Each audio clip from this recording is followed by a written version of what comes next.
நாவுக்கரசர் பெருமான் நம்முடைய திருமுறையில திருநாவுக்கரசர் அவர் அவருடைய பக்தன் அப்பூதி அடிகள் அவர் நாவுக்கரசர் பேர்ல தண்ணீர் பந்தல் வைப்பார் பக்தர்களுக்கு மக்களுக்கு.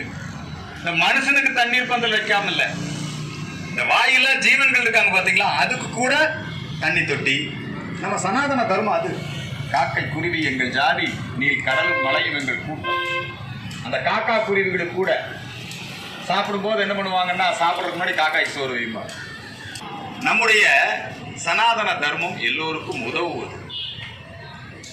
தான தர்மங்களை செய்து வாழ வேண்டும். அதைத்தான் நம்முடைய சனாதன தர்மம் வலியுறுத்துகிறது. வாயில்லா ஜீவன் ஒரு இடத்துல நீங்க போனீங்கன்னா சுமதாங்கி கல்லுன்னு வச்சிருப்பாங்க. அந்த மாடு இருக்கு இல்லைங்களா, அந்த மாடு தண்ணி கொடுக்கறதுக்கு அதுக்கு ஒரு தண்ணி தொட்டி வச்சிருப்பாங்க. இது மாதிரி அது மாதிரி நம்முடைய தர்மம்